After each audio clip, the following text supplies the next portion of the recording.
Olá, alô, vai tudo bem? Bem-vindos ao Café com Crime, o podcast onde você pode ser o aficionado por crimes reais que você é, sem julgamentos.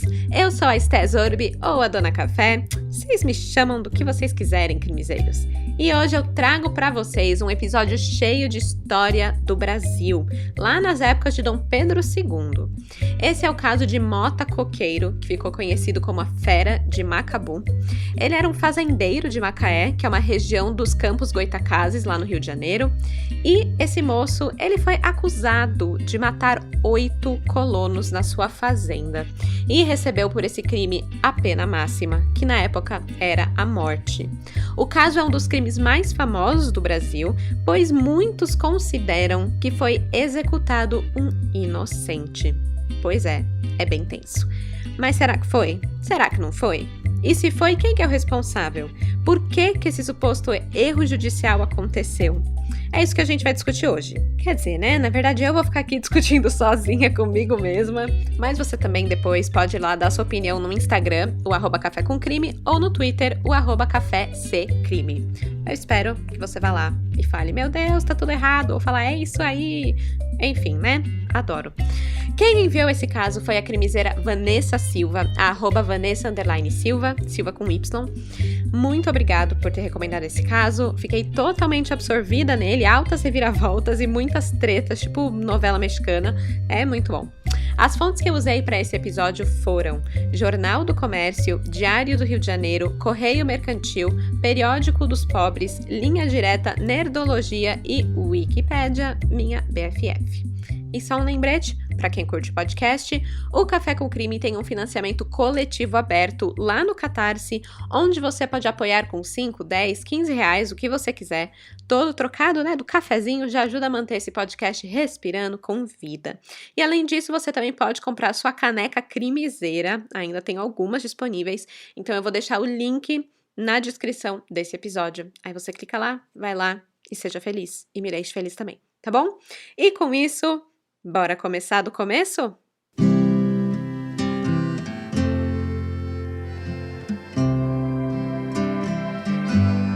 Manuel da Mota Coqueiro nasceu em fevereiro de 1799 em Campos dos Goytacazes, no Rio de Janeiro. É uma região que fica na parte norte do estado e era, na época, uma região muito rural. Ele era filho de Ana Francisca do Nascimento e Manuel José da Mota, e o seu padrinho, que é uma figura importante, era o tenente-coronel Manuel Batista Pereira, que era marido da dona da fazenda, a Ana Joaquina de Almeida, que era prima do pai de Manuel. Então assim, né, estamos todo mundo em família ali, um primo casando com o outro, e é isso aí. O Manuel, ele era parte do ramo mais pobre de uma família super rica e influente da região.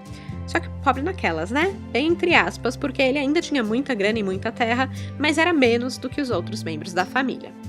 O Manuel da Mota, ele era natural da fazenda do Coqueiro, lá em Campos de Goytacazes, e foi daí que surgiu o sobrenome, que acabou sendo assumido por várias pessoas de sua família, que também residiam ali na região, e acabavam falando, é o Manuel lá, o da Mota, sabe? Da fazenda do Coqueiro, Coqueiro, ficou Coqueiro. Queria ter esse sobrenome, né? Aliás, o meu sobrenome, né? Eu falo Esté Zorbi, Zorbi é meu nome do meio. Meu sobrenome é Montanha, eu fico imaginando, será que foi isso? Será que meus antepassados eram lá das montanhas, viviam lá nas cavernas, e aí o pessoal falava, aquela galera lá das montanhas, a família da montanha. Pronto, meu sobrenome virou Montanha? Não sei. Fica aí o questionamento, não é mesmo? Mas voltando para o Mota Coqueiro. Na época que ele nasceu, Campos dos Goytacazes era uma região de latifúndios, de grandes propriedades rurais, sendo um dos principais centros de produção de cana-de-açúcar. Então não, eles não produziam coqueiros ali. Uma decepção grande para mim. E enfim, a família dele tinha várias terras e eles tinham terras com cana. Então, grana, né, dinheiro, é isso que eles tinham. Em 1815, quando Manuel tinha apenas 16 anos de idade, ele tretou feio com o pai dele e acabou se mudando para outra fazenda, a Fazenda do Queimado, que pertencia a um conhecido da família chamado Capitão Mor Manuel Antônio Ribeiro de Castro. Só que lá ele também se desentendeu com o Capitão Mor porque ele começou a se relacionar com uma mulher da fazenda. Então, meio que pediram, educadamente, para ele se retirar da propriedade e o mandaram para a cidade sob pretexto de que lá ele ia ter melhores estudos. E aí ele foi morar em Campos. E, gente, para você ver, né? A pessoa já começa a mostrar logo cedo quem ela é, os seus traços marcantes de personalidade. Porque desentendimento e mulher é algo que vai acompanhar Mota Coqueiro pela vida toda. Bom, ele é mandado lá para a cidade de Campos, né, para estudar, e lá ele fica muito próximo do primo de segundo grau dele, chamado Julião Batista Coqueiro, que era filho do padrinho dele, do tenente-coronel Manuel Batista Pereira, né, o dono da fazenda lá onde ele nasceu. Em 1819, quando Julião tinha uns 20 anos de idade, ele ficou noivo de Joaquina Maria de Jesus.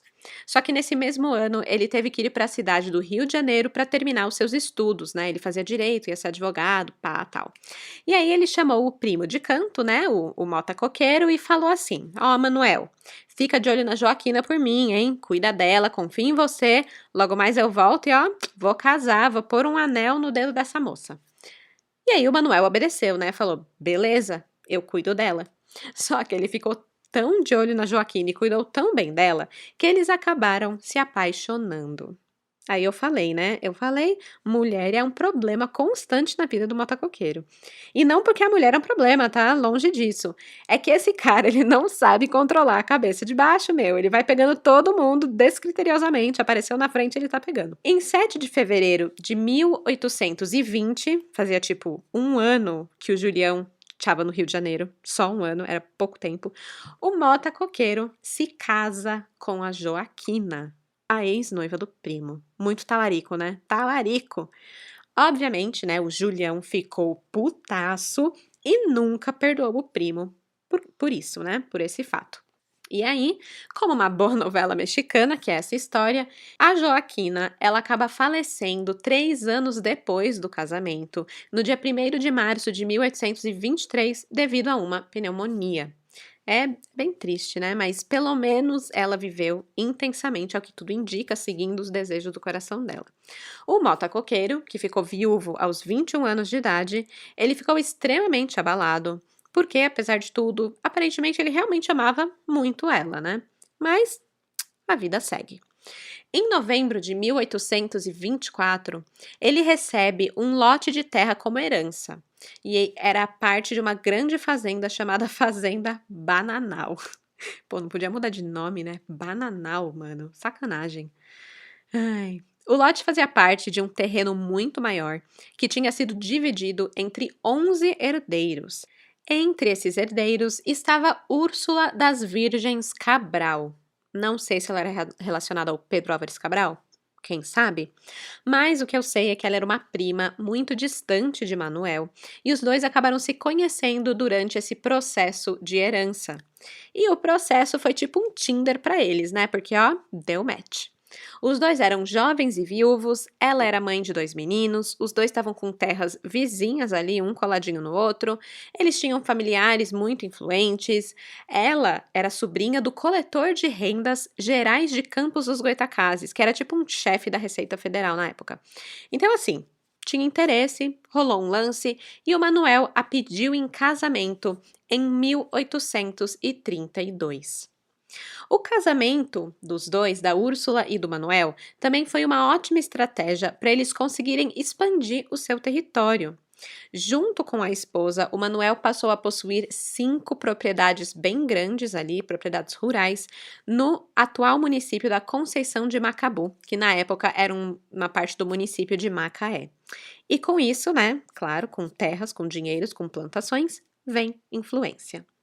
A Úrsula das Virgens era quase sempre listada entre os fazendeiros mais ricos de Macaé. Em 1847, o Mota Coqueiro e a sua esposa, eles foram convidados para a festa de casamento do filho do Visconde de Araruama na fazenda Quissamã. Gente, é muito chique, né? Um jantar do Visconde. Me parece coisa de Bridgerton, assim, né? Muito bom. Enfim, apesar de ter sido convidado, né, pra esse casamento chique e tal, eles acabaram ficando num salão secundário do baile, enquanto o salão principal realmente ficava, tipo, a elite da alta sociedade, sabe? E convidados da corte também. Inclusive, o imperador Dom Pedro II, que estava visitando essa região, estava lá. E ele conheceu o Mota Coqueiro. O Mota Coqueiro beijou as mãos dele, né? Falou, majestade. Não sei se era falado majestade, né? Ele era imperador. Enfim, mas eles se conheceram e, apesar de estar lá no salão secundário, dá pra perceber que o Mota Coqueiro e a Úrsula das Virgens eram, né, bem influentes na época. Aliás, eles até apareceram no Almanaque Administrativo, Mercantil e Industrial do Rio de Janeiro.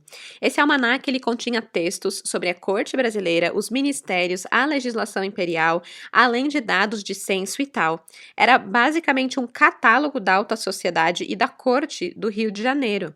E na edição de 1851, o Manuel da Mota Coqueiro ele é mencionado ali como dono de fábricas de açúcar e aguardente. E no ano seguinte, em 52, podemos ver que o seu negócio expandiu, porque ali ele é citado como lavrador de café, ao lado do nome da esposa Úrsula. Então eles estavam crescendo, estavam conquistando novos negócios e, né, ali marcando presença na alta sociedade. Só que essa expansão toda, né, esse crescimento de Mota Coqueiro, ele não veio barato. O fazendeiro tinha a reputação de ser um negociador difícil e ficou conhecido por ter vários inimigos.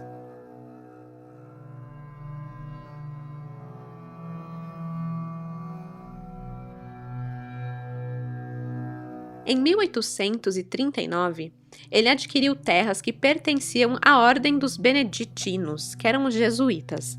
E quando ele comprou essa terra, não foi muito na boa, né? Acabou causando uma disputa na justiça e ele acabou ganhando o direito de ficar com as terras, mas ele também ganhou uma reputação manchada por ter supostamente roubado terras da igreja, que na verdade na época eram consideradas terras públicas, porque não existia separação entre igreja e Estado no Brasil durante esse período. Outra desavença que ele teve foi com o cunhado André Ferreira dos Santos. Eles brigaram por causa da cerca que separava suas fazendas, além de também terem brigado por política. Mas, né, quem nunca? Principalmente em 2020, vixe, todo mundo já brigou com a família por causa disso, né? Não pela cerca, por política, né? Quem me dera eu ter uma cerca pra chamar de minha e falar, essa cerca é minha, é meu território, sai. Ai, um dia quem sabe. Bom, o Manuel da Mota Coqueiro, ele começou a meio que colecionar inimigos na família, né? Porque o cunhado, o André, acabou se aliando ao primo, Julião, porque um tava puto politicamente por causa dos territórios, e o Julião nunca perdoou, porque, né, foi corno por causa dele, né? Então imagina, o Manuel, ele era o cara mal falado do churrasco da família. Mas assim, é bom lembrar que Mota Coqueiro era o menos rico e menos influente da família. Os aliados, o Julião e o André, eles tinham mas muitos contatinhos na política e na administração da cidade. Por exemplo, em 1849, o Julião e o André, eles conseguiram nomear Domingos Pinto de Oliveira como juiz da paz da região e no ano seguinte, em 1850, ele foi nomeado delegado. Então, esses dois, o primo e o cunhado, eles tinham acesso direto ao chefe da polícia da província. E olha, minha gente, isso vai absolutamente acabar com a vida de Manuel, meio que literalmente. Mas antes disso, uma outra questão importante. Todo esse dinheiro e essas terras do povo na época vinha da exploração de pessoas negras escravizadas. Então, quando a Inglaterra, lá em 1845, finalmente começou a dificultar o tráfico negreiro, rolou o fim dessa prática aqui no Brasil com a Lei Eusébio de Queiroz em 1850. E o Mota Coqueiro, assim como vários outros fazendeiros da época, eles tiveram que mudar de estratégia, né? Tiveram que mudar o plano de negócio, né? A forma como o negócio deles funcionava. E ele acabou mudando para o sistema de colonato, que funcionava da seguinte forma: o camponês, que era um homem livre, ele vinha e cultivava um lote da terra do patrão. Ele podia ficar com parte dessa produção e depois de um certo prazo que eles acordavam, né, em contrato, um pedaço desse lote passaria a ser de propriedade do camponês. Mas, né, era tudo meio nebuloso, era uns contratos meio esquisito, e aí às vezes entrava coisa de juros no meio e acabava que o cara, o colono, ele não conseguia pagar de volta e ficava preso ali na fazenda porque não podia sair, porque era ali que ele morava, era ali que ele trabalhava, e enfim, era um bananal. Um bananal, talvez por isso fazenda bananal. E aí já sabe, né? Com esse formato de trabalho e tendo o Mota Coqueiro como patrão, é óbvio que ia dar treta, né? E deu treta. Nesse sistema de colonato, veio morar lá na Fazenda Bananal, em 1847, o meeiro Francisco Benedito da Silva, juntamente com a sua esposa e mais 6 filhos. Eles eram José Benedito, que tinha 15 anos, Francisca, de 12 anos, Antônia, de 11 anos, Maria, de 11 anos, Manuel, de 3 anos e Francisco, de 2 anos. Ah, e em 1849, 2 anos depois que ele já estava morando na fazenda, ainda tem um outro filho, nasceu um 7º filho, que era chamado Bento. A chegada de Francisco Benedito na fazenda foi um pouco conturbada. Imagina, né? Era um sistema novo, esse de colonato. Então, quem já estava trabalhando na fazenda antes, com outro tipo de contrato e tudo mais, se sentiu ameaçado, né? Os feitores Fidelis e Manuel Moço, que trabalhavam para o Mota Coqueiro, eles desconfiavam de Francisco e tinham medo de perder o seu emprego para ele. Então, eles começaram a incitar os escravizados contra o colono. E outra coisa, e essa coisa eu achei assim, meu Deus, um absurdo. As filhas de Francisco chamaram a atenção, né, dos homens e criaram uma competição de outros agricultores livres da região. E ai, gente, isso é tão absurdo, porque olha a idade dessas meninas que eu acabei de falar. Francisca, 12 anos, Antônia, 11 anos, Maria, 9 anos. Meu Deus, é tipo um bando de pedófilo competindo pela atenção das crianças. Ai, mas Stephanie, na época era assim, tem que levar em consideração. Não interessa, cara, a época é ridícula. Pronto, não pode. É muito absurdo. Bom, o Mota Coqueiro, ele não curtiu esse lance de ser visado por conta das filhas do Francisco. Então, ele proibiu o colono de aceitar qualquer relacionamento das suas filhas. Ele vetou. Macho na fazenda do Bananal não entra, não entra não. Só que óbvio que essa atitude gerou ainda mais inimigos para ele, porque, né, os agricultores queriam as meninas e ele estava no meio do caminho. Então, assim, minha gente, o Mota Coqueiro tinha muitos inimigos, entendeu? Era dentro e fora da família, dentro da propriedade, fora da fazenda, com a igreja, com o Estado. O moço era tipo o gerador oficial de desentendimentos de 1800 e lá vai bolinha. E claro, não demorou muito para ele se desentender também com o colono Francisco Benedito. Eles acabaram brigando por causa do contrato do agricultor. Um acusava o outro de não ter cumprido a sua parte do contrato, né? O Francisco acusava Manuel de fazer descontos indevidos no pagamento dele e de usar os escravizados para pressionar ele. Enquanto isso, o Manuel acusava o Francisco de ficar bêbado na hora do trabalho e também dizia que ele tinha construído uma casa numa área diferente da que tinha sido autorizada para ele naquela propriedade. Mas nada disso era um problema grande o suficiente, como o que aconteceu em 1851. Manuel da Mota Coqueiro, aos 51 anos de idade, engravida Francisca, a filha do seu colono, que na época tinha apenas 16 anos.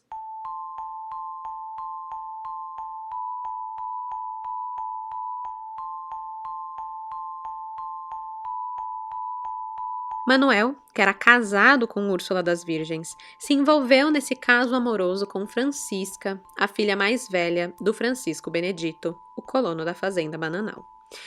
É muito bananal, né? Muito bananal na fazenda. Apesar da maioria das fontes dizer isso, que era um relacionamento amoroso, que eles eram amantes e tal, tem um relato diferente disso no Jornal Periódico dos Pobres. Em 30 de novembro de 1852, essa versão da história foi publicada. Abre aspas. Francisco Benedito, pai de família, tinha 2 filhas moças. Manuel da Mota Coqueiro, seu compadre, buscou requestá-las e, em certa ocasião, passou a tentar forçar uma. A vítima pôde gritar. O pai infelizmente acudira e a salvara, dando uns bofetões no malvado. Fecha aspas. Então fica aí essa questão, né? Se realmente era um relacionamento amoroso ou se o patrão, de 51 anos, forçou atos sexuais com a colona de 16 anos. Não me parece difícil de acreditar, né? Então imagina, o Manuel já estava tretando por conta do contrato com o Francisco. E aí o Francisco descobre que o Cafajeste engravidou a sua filha. Aí sim que ele começou a cobrar os seus direitos e se recusou a sair da terra do patrão. Ele não aceitava nenhuma negociação dele e, claro, ele deve ter dado aquela ameaçada, né? Tipo, eu vou contar pra Úrsula o que você fez, seu safado. E ainda tem mais. Francisco foi encorajado por Julião Batista, o primo, né, que teve a noiva roubada pelo coqueiro, e por outros inimigos de Coqueiro, a não abandonar as terras da fazenda Bananal e não aceitar nenhuma proposta do Manuel da Mota Coqueiro. Aliás, ele teria chegado a pedir a fazenda inteira como pagamento pela honra da filha. Errado não tá. O rolê estava ficando tão pesado ali que no começo de 1852, Francisco Benedito e Sebastião Correia Batista, que era um cara loucamente apaixonado pela Francisca, ele era um pequeno agricultor ali da região, os dois emboscaram e agrediram o Mota Coqueiro quando ele estava vistoriando a fazenda Bananal. Depois dessa treta dele ser agredido fisicamente, o Mota Coqueiro contrata 2 agregados livres como guarda-costas. Foram eles o Florentino da Silva e o Faustino Pereira. O tal Faustino, eles foram descobrir isso depois, tá? Mas descobriram que ele era foragido da justiça por ter assassinado o seu tio cerca de 20 anos antes. Mas, né, ele precisava de alguém, assim, que não tinha medo de fazer o serviço sujo caso fosse necessário. Então, né, contratou o cara, mas só pra vocês verem como ficou difícil ali a situação. Mas sempre dá pra ficar pior, né? No fundo do poço tem uma pá. E essa pá foi a fofoca que chegou aos ouvidos da Úrsula das Virgens. Ela ficou sabendo que a Francisca estava grávida do seu marido e foi tirar satisfação de Manuel, porque, afinal, uma mulher como ela, rica, da alta sociedade, não queria ficar com fama de corna mansa, traída em troca de uma colona, né? Era muito mais nova que ela, por sinal, ela estava toda com o ego ferido. E nesse papo, a Úrsula teria pedido a cabeça da Francisca em uma bandeja. Bem medieval, né? Foi a junção de todos esses desentendimentos e incrível falta de controle da cabeça de baixo do Manuel da Mota Coqueiro que culminou no crime, dito horroroso pela mídia da época, que aconteceu na noite do dia 11 de setembro de 1852. Exatos 149 anos antes das Torres Gêmeas serem atingidas, né, no maior pânico terrorista da atualidade, o interior do Rio de Janeiro era marcado por uma cruel carnificina. Era uma noite chuvosa, de sábado para domingo. A família de Francisco Benedito estava toda reunida em sua casa, na Fazenda Bananal, quando um grupo de cerca de 8 escravizados invadiu a residência portando foices e facões. Eles desferiram golpes em todos os membros da família Benedito, matando tanto adultos quanto crianças. A única sobrevivente foi Francisca, a adolescente que estava grávida do patrão. Ela consegue fugir.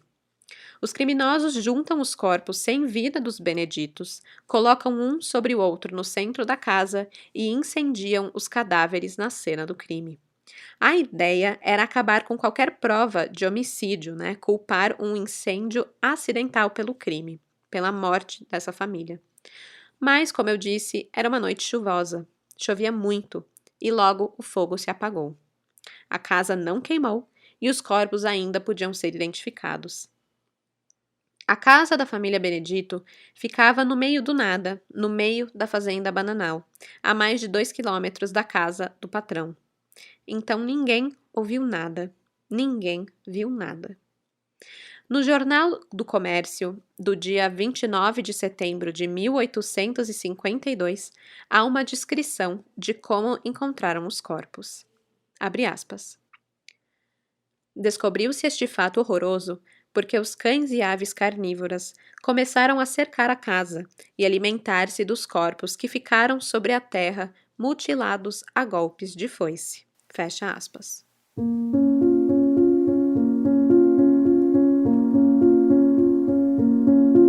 Mota Coqueiro tinha chegado na fazenda Bananal na tarde do dia 11 de setembro. Durante o horário provável em que o crime aconteceu, ele estava na Casa Grande em uma reunião de negócios com vários empresários locais que queriam comprar madeira das suas terras. Ou seja, ele tinha um álibi. O curioso é que a distância entre a casa dos Beneditos e a Casa Grande de Mota Coqueiro é de 2 quilômetros aproximadamente. E ninguém presente na reunião com Mota Coqueiro, na hora que o crime brutal aconteceu, percebeu qualquer movimento anormal na fazenda. Outra coisa curiosa, Francisca, a única sobrevivente dessa chacina, fugiu durante 2 dias pelas matas até que pediu auxílio na fazenda de ninguém mais, ninguém menos que André Ferreira dos Santos, o cunhado de Mota Coqueiro, que também tinha uma rixa com ele, né? Mas até aí, quem que não tinha? Eu digo que isso é curioso pelo seguinte, ela poderia ter andado ou corrido por 2 quilômetros e pedido ajuda na Casa Grande, né? Pedido ajuda para o seu amante, mas ela preferiu ficar 2 dias na mata e pedir ajuda para o inimigo do amante. Então isso me faz pensar, né? Será que ela sabia que o amante estava envolvido no crime? Não sabemos. O que sabemos é que assim que ela chega na fazenda de André e ela é socorrida por ele, André imediatamente levou o caso às autoridades competentes, o delegado de Macaé. Vale lembrar que as autoridades competentes, né, no caso, foram todos indicados ao cargo por ele mesmo, o André e o Julião. Então adivinha quem estava lá também para fazer essa denúncia? Era o Julião Batista Coqueiro, o primo que teve a noiva roubada. E aí, na delegacia, o que André Ferreira dos Santos faz é acusar Mota Coqueiro de ter sido o mandante da chacina, que exterminou quase que por completo a família de Francisca. E lembrando que nesse momento, essa acusação era meio que sem mais nem menos, né? O Manuel da Mota tinha um álibi, não foi ele quem entrou lá matando todo mundo, a Francisca não tinha falado nada, então ele tirou essa acusação exatamente, né, do dele. O Manuel da Mota Coqueiro, que não era nem bobo nem nada, sabia que iam considerar ele culpado. Ele tinha motivo, ele tinha meios e ele tinha inimigos de grande influência na polícia e política da cidade. Ou seja, ele estava ferrado. Não demorou muito para a história cair na boca do povo. Os jornais do Rio de Janeiro cobrem o caso com bastante interesse e logo dão um apelido para o coqueiro, Fera de Macabu. Pois é, vemos aqui que esse lance de sensacionalizar os assassinos é algo bem antigo, né? Lá de 1800 e pouco. Já estavam dando apelidinho. Bom, no dia 18 de setembro, uma semana após o crime, o delegado da polícia foi realizar uma busca na fazenda de Manuel da Mota Coqueiro. Mas não era uma busca, assim, de boas, para procurar evidências, para questionar testemunhas. Não. O motivo que eles foram ali era para capturar o Mota Coqueiro, pois eles já acreditavam que ele e os seus escravos eram os responsáveis pelo assassinato de Francisco Benedito, da sua esposa e de seus 7 filhos, entre maiores e menores de idade. E também pelo incêndio, né, que eles tinham colocado ali na casa. A polícia acreditava que o crime poderia ter ocorrido porque o coqueiro tinha levado uma sova de pão. Gente, sova de pão estava no jornal, tá? Tô só repassando. Tinha levado uma sova de pão, né, que é uma surra do Francisco Benedito. Mas, claro, quando eles chegam à casa grande da fazenda Bananal, eles não encontram Manuel da Mota Coqueiro. Ele já tinha fugido. Quando as acusações começaram, Coqueiro pegou seu cavalo e se mandou. Foi uma atitude meio estranha, porque naquela época seria muito difícil um homem da sua posição social ser levado a julgamento por esse crime. De qualquer forma, ele fugiu para o norte do estado e durante todo o trajeto ele cobria o rosto parcialmente com uma máscara, como todos nós em 2020. Mas no caso dele, não era por causa de um vírus, mas sim porque ele tinha a pele manchada e era muito fácil de reconhecer ele por essa mancha na pele. Então, ele tapava e ficava se escondendo numa boa. Enquanto Mota Coqueiro estava foragido no norte do estado, no dia 3 de outubro de 1852, a polícia prende um escravo de Manuel e mais 3 escravas, sendo 2 delas escravas realmente de Coqueiro e uma delas era escrava do tio da Úrsula, né, a esposa dele. Esses escravos contaram para a polícia que as mortes da família do colono foram feitas por ordem do Mota Coqueiro. Ele tinha pedido para 4 escravos dele e mais 2 homens livres, de nome Florentino da Silva e Faustino Pereira, executarem esse crime. Esses homens, no caso, eram os guarda-costas, né, de Mota Coqueiro, que ele tinha contratado depois de ter tomado aquela sova de pão do Francisco e do outro cara lá. O sova de pão, gente, eu vou muito adotar pro meu vocabulário. A polícia foi na fazenda para prender os acusados, né? O Faustino e o Florentino. Mas eles só conseguiram prender o Flor porque o Faustino conseguiu fugir durante a perseguição. E os jornais estavam acompanhando tudo isso muito de perto, toda essa movimentação de prendeu um, perseguiu o outro fugiu e tal, o Manuel foragido. E o jornal ficava muito claro que eles estavam ansiosos para a prisão da fera de Macabu. Olha o texto que eles publicaram. Abre aspas. Louvor que sejam dados à autoridade policial daquele distrito, e prezo a Deus que os monstros e malvados assassinos sejam todos presos para exemplo e desagravo da sociedade. Fecha aspas. Enquanto os jornais publicavam preces a Deus para que o cara fosse preso, quem também veio a público sobre o tema foi Julião. No dia 19 de outubro, ele publicou o seguinte em todos os jornais da região. Abre aspas.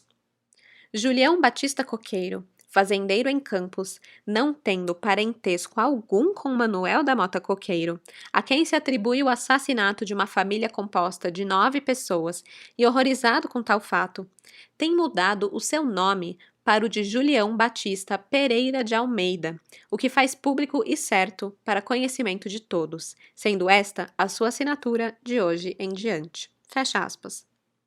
O cara real oficial cortou qualquer tipo de laço com a família Coqueiro e passou a adotar o sobrenome de seu pai, o tenente-coronel Manuel Batista Pereira, né? E, ele nem esperou o primo ser preso, ser interrogado, as evidências serem coletadas, que nada. Isso não precisa. Ele já logo cancelou o primo e pronto, mudou de nome. 2 dias depois do anúncio de Julião, Mota Coqueiro é preso. Ele estava tentando fazer login numa fazenda remota para dormir. Meu Deus, login? Gente, o que essa vida virtual tá fazendo comigo? Login. Ai, meu Deus. Check-in. Ele estava fazendo check-in, se é que tinha isso na época. Mas ele estava lá tentando entrar numa fazenda para dormir e comer e tal. Quando serviram para ele algo para comer. E aí ele tirou a máscara e, reconheceram a mancha do rosto dele e ligaram para as autoridades.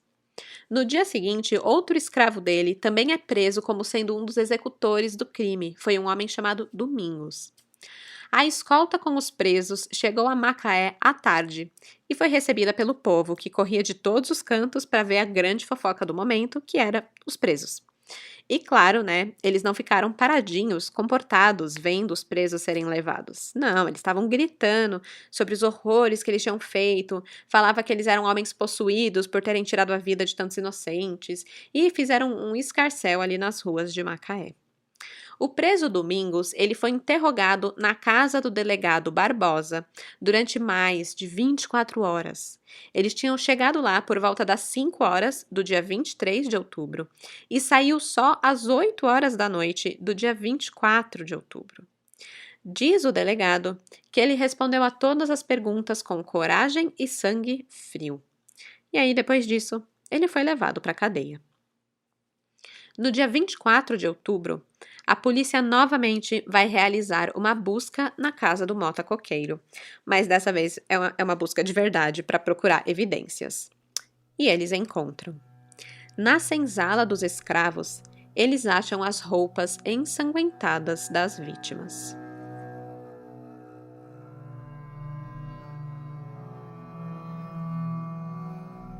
A essa altura do campeonato, já estavam presos Florentino da Silva e Faustino Pereira, e o escravo Domingos, tidos como os executantes dos crimes. O Manuel da Mota Coqueiro, ele estava encarcerado por ser o suposto mandante da chacina. Os jornais noticiavam que Coqueiro se encontrava bastante fraco na prisão, que a última vez que ele foi visto andando, ele estava com a cabeça baixa e depois teria desmaiado na cadeia. Depois foi constatado que ele tinha vários problemas respiratórios e tinha contraído pneumonia na prisão. O lugar era totalmente insalubre e mal dava para respirar mesmo, era um lugar bem ruim. Durante o período inicial que ele teve preso, ele ficou incomunicável e por isso ninguém sabia ainda se ele tinha confessado o crime ou se ele tinha negado a autoria. Mas, sendo sincera, não importa o que ele dissesse ou confessasse, ele já estava condenado pela mídia. O jornal Periódico dos Pobres, em 30 de novembro, noticiava o seguinte, abre aspas, Coqueiro armou pretos e capangas e manda assassinar toda essa família. 8 pessoas foram vítimas, pai, mãe, no último mês da gravidez, e 2 moças de 14 a 18 anos, e mais 4 filhos de entre 5 e 12 anos. 8 assassinatos em uma família. Praticados esses horrorosos crimes, juntaram lenha sobre a casa e lançaram-lhe fogo. É o fato mais horroroso de que temos notícia que se haja praticado na província do Rio de Janeiro. Tendo notícia disso, o subdelegado Domingos Pinto foi ao lugar, achou corpos assados e o cadáver de uma menina já meio devorada pelos cães e arrastado para junto de um regato. Fecha aspas. Com isso fica claro que o caso já estava julgado e também rendido nas mãos dos seus inimigos, né? O subdelegado, o Domingos Pinto, ele só estava nesse cargo porque André e Julião tinham indicado. Tô deixando isso bem claro, já repeti várias vezes, porque é importante para o caso. Mas, entretanto, contudo, porém, nem todo mundo concordava com essa condenação precoce do Mota Coqueiro. Em 24 de dezembro de 1852, Saião Lobato, que era um político da época, até onde eu entendi, ele escreveu a seguinte carta ao Jornal do Comércio. A carta era endereçada ao delegado Barbosa, que tinha efetuado a prisão do Manuel de Mota Coqueiro. Abre aspas.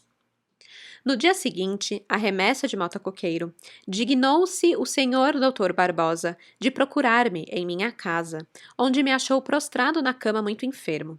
E aí, conversando sobre a prisão e remessa de Mota Coqueiro, comunicou-me que não havia feito interrogatório algum a este preso. Estranhando eu semelhante falta, ponderei-lhe que não só deveria ter mandado lavrar o auto de qualificação do preso para afirmar a sua identidade na forma da lei, como também devia tê-lo interrogado para coligar todos os esclarecimentos que pudesse obter, tanto acerca do crime imputado ao dito réu, como especialmente a respeito dos escravos co-réus, cuja prisão igualmente cumpria ao senhor Dr. Barbosa promover. É fora de dúvida que o senhor Dr. Barbosa, deixando de proceder ao interrogatório de Mota Coqueiro, perdeu na ocasião a mais azada para a polícia obter os esclarecimentos de um crime gravíssimo que tanto devia no interesse da justiça investigar. Demais, o senhor Dr. Barbosa desprezou ou não soube aproveitar o ensejo de descobrir os escravos assassinos, que ninguém melhor podia indicar que o mesmo Mota Coqueiro, que com eles é sabido, havia se partido desta cidade. Cumpre, pois, reconhecer que um zeloso e inteligente delegado de polícia, em tais circunstâncias, jamais deixaria de proceder a um curial interrogatório, que, feito naquele primeiro tempo da prisão do réu, poderia dar resultados impossíveis de conseguir fora dele. À vista do exposto, o público ficará conhecendo que o juízo do juiz de direito da comarca não é tão favorável ao procedimento oficial do delegado de polícia no negócio Mota Coqueiro como quis inculcar o senhor Dr. Barbosa. Fecha aspas. E aí, nos parágrafos seguintes, ele começa a discutir sobre votos e quem vai para a chapa de quem e diversas brigas políticas, lavando roupa suja em pleno jornal. Infelizmente, a digitalização do jornal estava bem ruim e não dava para ler todo o resto. Mas, né, que chablau na cara da polícia, né? Tipo, oi, você fez o seu trabalho errado, você não interrogou o acusado, pare de ser incompetente, beijos, tchau. E o melhor de tudo é que ele teve resposta. Pois é, gente, o Jornal do Comércio publicou no dia 27 de janeiro de 53 a réplica do senhor Dr. Barbosa. Gente, é pior do que treta de Twitter. Se liga. Carta do delegado Barbosa endereçada a Sayão Lobato. Abre aspas. Tendo cumprido fielmente as ordens do senhor chefe de polícia, que em ofício de 27 de setembro me dizia que capturado o Mota Coqueiro fosse logo com toda a segurança remetido ao senhor delegado de Macaé ou para Niterói, à disposição do mesmo senhor chefe de polícia. E feita a captura e remessa para Macaé, o que recebi foram louvores sem restrições do senhor conselheiro presidente da província e do senhor chefe de polícia.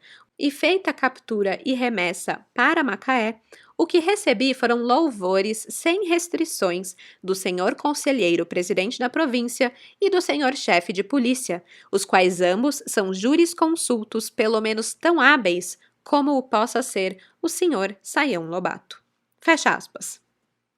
Ah, e ele ainda termina dizendo, abre aspas, diga, pois, senhor Sayão, o que quiser contra mim a respeito do negócio Mota Coqueiro. Os elogios que me fizeram os jornais da corte e os louvores que me foram particular e oficialmente dados pelos senhores presidente da província e chefe de polícia valem para mim tudo e me compensam das acusações e insolvências de quem quer que seja. Fecha aspas. Gente, é melhor que treta do BBB isso aqui, em pleno jornal, sério.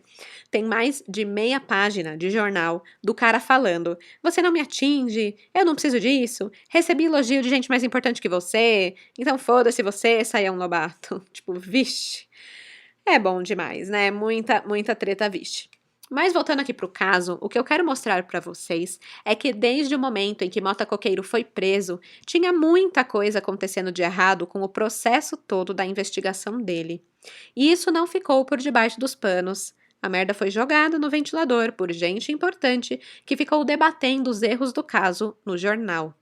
Claro, provavelmente tudo era uma jogada política, mas as acusações de que o caso de Mota Coqueiro estava sendo injusto existiram e eram públicas. De qualquer forma, nada foi suficiente para inocentar Mota Coqueiro dos assassinatos. Ele, Faustino Florentino e o escravo Domingos foram submetidos a 2 julgamentos em Macaé. Em 8 de abril de 1853, 7 meses depois do crime ter ocorrido, os réus foram condenados. Mota Coqueiro tinha condições de apelar e foi o que ele fez. Mas aí foi confirmada a sua condenação. Ele ainda tinha mais uma esperança, a graça imperial. Pela Constituição vigente na época, o imperador, no caso Dom Pedro II, tinha poder de conceder a graça imperial, isto é, perdoar a sentença recebida pelo condenado. Como o caso de Mota Coqueiro, a fera de Macabu, tinha tido muita repercussão, Dom Pedro II negou a graça imperial. E olha que o Mota Coqueiro já tinha dado um beijo na mão dele, hein? Nem isso ele negou. Ele não quis se envolver e deixou a justiça carregar a sentença que havia estabelecido. No caso, Manuel da Mota Coqueiro, um importante fazendeiro da época, tinha sido condenado à pena de morte.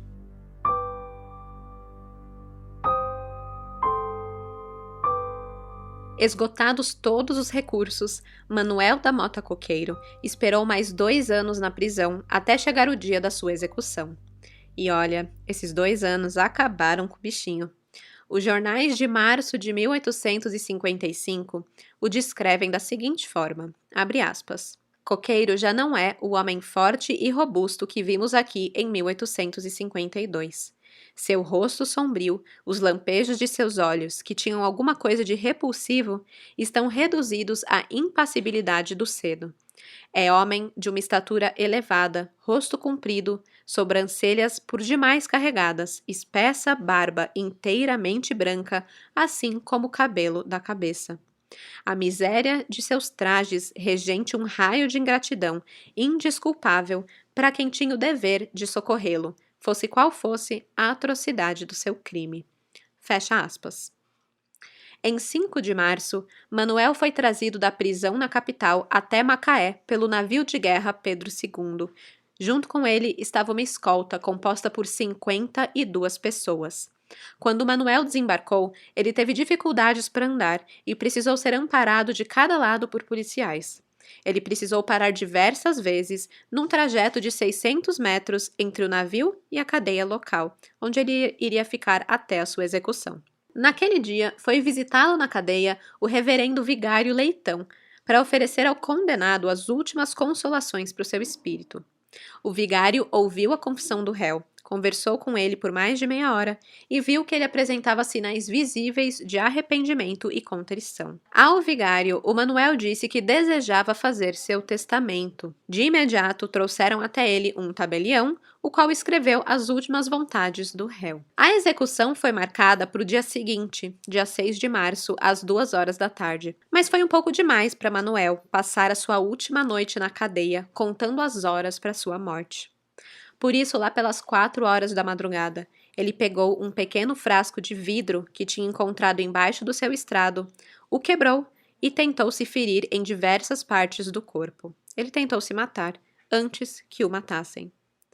O guarda que estava de sentinela naquela noite percebeu os movimentos dentro da cela e acudiu o condenado, prevenindo que ele se suicidasse ou tivesse ferimentos graves. Foram todos superficiais. E assim, Manuel passou a sua última noite. Às 9 horas da manhã do dia 6 de março de 1855, Mota Coqueiro desfilou da cadeia para a capela, onde ouviu a sua última missa, e depois ao centro do palanque, lá na Praça da Paz, onde esperava o seu algoz. Tinham muitos espectadores ali, muita gente veio para ver essa execução. E quando todos os olhos estavam nele, Manuel proferiu as seguintes palavras, abre aspas, o crime fez-se, porém eu sou inocente. Peço perdão ao povo e à justiça, assim como eu perdoo de todo o meu coração. Fecha aspas. Às 11h30 da manhã, o homem que supostamente planejou e mandou executar uma família inteira foi executado. Segundo o livro Fera de Macabu, escrito por Carlos Marque, a execução não foi fácil. Segue um trecho que descreve o enforcamento de Manuel da Mota Coqueiro, e vale apontar que a descrição é gráfica e pode causar desconforto para alguns. Então, para esses, você pode pular uns 60 segundos para frente. Abre aspas. O capuz lhe foi colocado na cabeça, ajeitado de forma rude pelo carrasco. Sentiu quando o homem ajeitava a corda do lado esquerdo do pescoço, ajustando o laço pouco abaixo da orelha, como mandavam os ensinamentos dos carrascos portugueses. Seus pensamentos nervosos foram bruscamente cortados pela abertura do alçapão. O corpo projetou-se no espaço vazio, mas o pescoço não quebrou. O carrasco pendurou-se à trave superior, escalou-a para a frente, até chegar no ponto de onde a corda pendia. Agarrou-se a ela, postou seus 2 pés imensos sobre os ombros de Coqueiro e começou um balanceio macabro, jogando seu peso sobre aquele corpo inerte e imobilizado, semi-escondido no buraco do estrado de madeira. Demorou uma eternidade até que se ouvisse um estalo formidável que atravessou o silêncio repugnado da multidão, e a coluna se rompeu. Fecha aspas.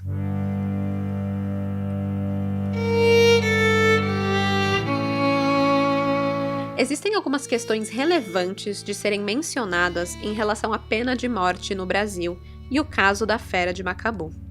Uma delas é que a pena de morte, na época, era quase que exclusivamente direcionada a escravos, principalmente se houvesse o homicídio de senhores por seus escravos. Então nunca que o contrário acontecia. um rico fazendeiro ser executado por matar os seus escravos, seus servos, seus colonos, enfim, o que fosse? Nunca, imagina. Então, por que Manuel da Mota Coqueiro foi enforcado?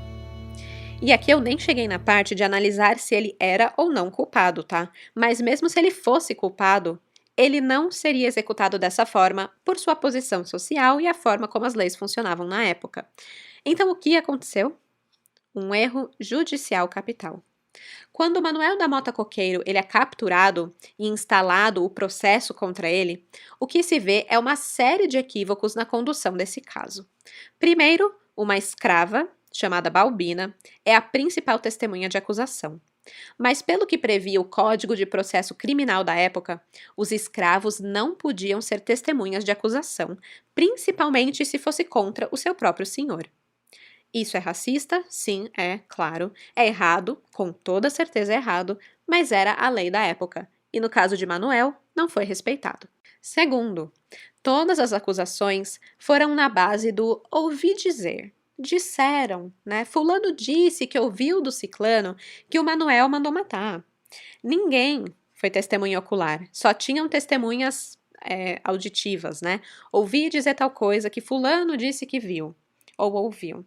Também nunca era em primeira mão, né? Ninguém falou, o Manuel me falou. Tipo, não, era o fulano disse que disse, né? Com isso, claro que também tinham muitas contradições e basicamente nenhuma prova. Além disso, a Balbina, que foi a escrava que contou tudo, ela era envolvida amorosamente com o Domingos, o escravo que foi tido como executor. Só que Domingos era casado com outra mulher. Então, a Balbina não era uma fonte muito confiável, porque ela também tinha os próprios interesses ali em acusar aquelas pessoas. Terceiro ponto. No dia de início do julgamento, as roupas ensanguentadas das vítimas, inclusive roupas de crianças, foram expostas nas ruas de Macaé, apesar de serem provas do processo judicial. A multidão, que se aglomerava ali nos dias do julgamento, ameaçava iniciar um linchamento daqueles que estavam sendo julgados. Tudo isso feito para formar uma opinião pública contra os réus. Muito bem manipulado, no caso, né? Pela imprensa que desde o início condenou o Manuel sem provas. Outra coisa, no julgamento não foram apresentadas provas de que Mota Coqueiro tinha mandado aquela chacina acontecer, a não ser as informações de escravos e testemunhas improváveis que, na verdade, eram todos antigos inimigos dele. É interessante também de perceber que o Julião Batista, ele era irmão de José Bernardino Batista Pereira de Almeida, era o ministro da Justiça, que foi um dos grandes fomentadores da criação do Código Criminal do Império, lá em 1828, e o coqueiro seria condenado com base nesse código. E assim, enquanto toda a galera que era tretada com o Mota Coqueiro foi chamado para testemunhar, não foram chamados as testemunhas que importavam, no caso os empresários que se reuniram com Mota Coqueiro na fazenda Bananal na noite em que ocorreu o crime. Esses daí simplesmente ignoraram que eles existiam. Ah, e um detalhe curioso, as roupas ensanguentadas que foram encontradas na senzala da fazenda Bananal foram encontradas mais especificamente embaixo da cama da Balbina, a escrava que acusou o escravo Domingos e o coqueiro. Ela nunca explicou por que as roupas estavam embaixo da sua cama. Até o final, Mota Coqueiro negou a autoria do crime. E assim, né, gente? Dá pra duvidar do moço? É claro que dá. Ele era o maior encrenqueiro, era inimigo de Deus e do mundo, engravidou uma menina de 16 anos quando ele tinha 51 anos. Aliás, ele é um possível estuprador também, né? Ele traiu a esposa, era um patrão, filho da puta, dono de escravos. Assim, ele pode ser condenado por muitas coisas. Ele tinha motivo para ter cometido esse crime, ele tinha meios de cometer esse crime. Então pode ser ele? Pode ser ele. Mas está tudo errado no julgamento e simplesmente não tem provas. A investigação foi totalmente influenciada por André e Julião. E nada, aqui nesse caso, foi imparcial. E aí, tipo, não é que condenaram o cara a 30 anos de prisão. Foi pena de morte. É gravíssimo. Não tem volta. E por tudo isso, o caso Mota Coqueiro, ou Fera de Macabu, entrou para a história como um dos maiores erros judiciários do Brasil. Agora, se Manuel da Mota Coqueiro não foi responsável pelo assassinato de Francisco Benedito e mais 7 membros da sua família, então quem foi? Um dos nomes cotados para levar a culpa pelo crime é a da esposa dele, Úrsula das Virgens. Ela tinha motivo. Ela estava tomada por um ódio enorme da Francisca, que estava grávida do seu marido. Ela teria cometido o crime por vingança pelos transtornos que a Francisca e a sua família teriam causado a Coqueiro. Ela também tinha os mesmos meios para cometer o crime que o seu marido. Ela era patroa, ela era só mandar lá os súditos que eles iam fazer. Outro indicador da possível culpa da Úrsula é o seguinte: depois da prisão de Manuel, a mulher adoeceu, passou a falar à noite e dizem que ela tinha simplesmente enlouquecido. Em um de seus surtos, ela teria revelado que era a real mandante do crime. Ela repetia durante alguns delírios dela o seguinte: deve-se matar todos, não deve restar ninguém vivo. A fofoca chegou aos ouvidos de Coqueiro na prisão, um de seus escravos contou para ele, mas ele preferiu a morte do que ver a esposa em seu lugar. A única pessoa para quem Manuel confessou isso foi para o padre, no dia anterior à sua execução. Os boatos teriam se espalhado, e 1 ano após a execução de seu marido, Úrsula morre, completamente perturbada. Outra versão é que talvez Francisco Benedito tinha outros inimigos que não tinham nada a ver com o Mota Coqueiro, mas ao ficar sabendo da chacina que ocorreu com a família da amante de Coqueiro, André e Julião teriam se aproveitado da situação para incriminar o seu inimigo de longa data. Ou será que eles mesmos seriam mandantes dessa tal chacina apenas para se livrar do Manuel, tirar esse roubador de noivas e encrenqueiro de territórios, das suas vidas para sempre? Nunca saberemos. O julgamento foi tão tumultuado que não dá para dizer quem é o culpado ou inocente. Mas uma coisa chama a atenção. Essas versões, ao mesmo tempo que ressaltam a inocência de Mota Coqueiro, praticamente esquecem que 2 homens livres e um escravo também foram enforcados por terem sido os executores do crime, um crime sem provas. Faustino, Florentino e Domingos foram enforcados no dia 23 de junho de 1855. Agora vamos para as lendas. A história da Fera de Macabu rendeu uma suposta maldição sobre a região de Macaé. Segundo a obra Crimes Célebres de Macaé, Mota Coqueiro teria dito logo antes da sua execução a seguinte maldição, abre aspas: terão 100 anos de atraso pela injustiça que estão me cometendo, fecha aspas. A partir daí, então, afirma-se que a região de Macaé mergulhou em um grande marasmo econômico. O porto de Imbetiba, que ficava ali em Macaé, era naquela época o 5º mais movimentado do país, porque ele servia para o embarque dos produtos agrícolas da região toda do Rio de Janeiro. Só que, com a inauguração da estrada de ferro Macaé e Campos, o porto perdeu a sua importância. E no início do século XX, uma decadência econômica ocorreu ali na região. Foi apenas 120 anos depois da execução de Mota Coqueiro que foi descoberto o petróleo na bacia de Campos. E aí começa um novo surto de desenvolvimento econômico em Macaé com a chegada da Petrobras. Outra lenda é a de que o local onde Mota Coqueiro foi enforcado, no caso a Praça da Luz, na época, é assombrado até hoje. E o que tem no lugar? Bom, atualmente, a pista de atletismo do Colégio Estadual Luiz Reide, lá em Macaé. Algumas pessoas locais dizem que tem uma placa lá dentro do colégio, no gramado da quadra, indicando que foi ali enforcada a Fera de Macabu. Um terror para as crianças, que estudam lá. E por último, esse aqui não é uma lenda, tá? Mas é mais uma retificação sobre o que é dito por aí sobre esse caso. A história da Fera de Macabu ela é muito apontada como a responsável por fazer com que Dom Pedro II decidisse não condenar mais nenhum proprietário à pena de morte. E, posteriormente, ele estende isso também aos escravos. Mas isso não é verdade.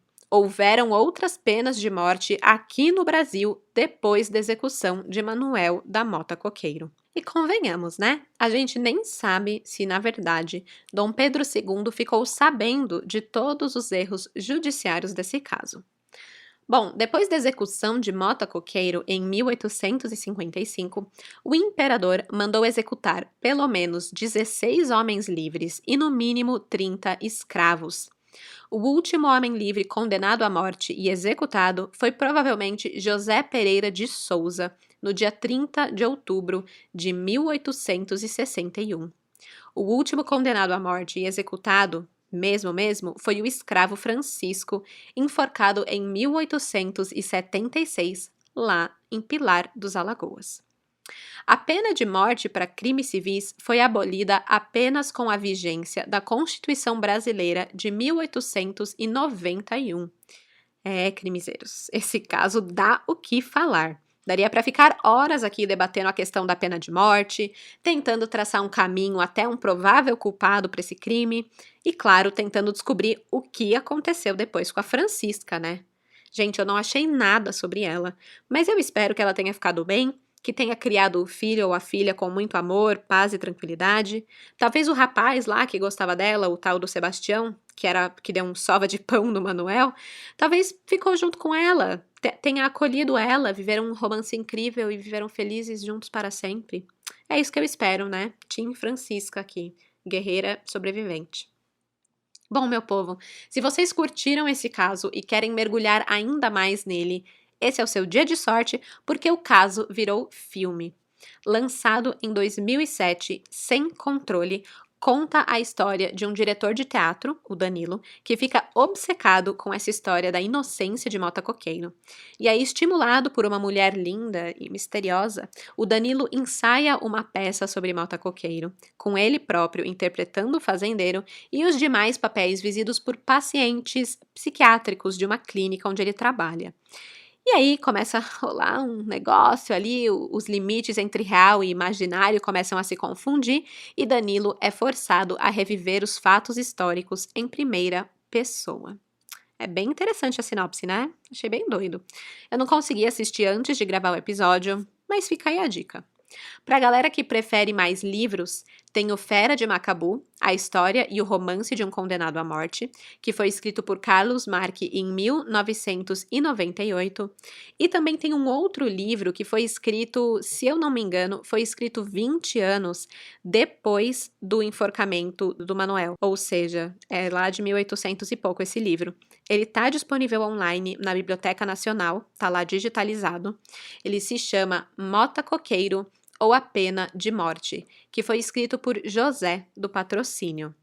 É interessante que, como esse livro foi escrito meio que próximo da época, muita gente acha que o que está escrito no livro é verdade, mas, na verdade, é um livro de ficção baseado nesse caso real do Mota Coqueiro.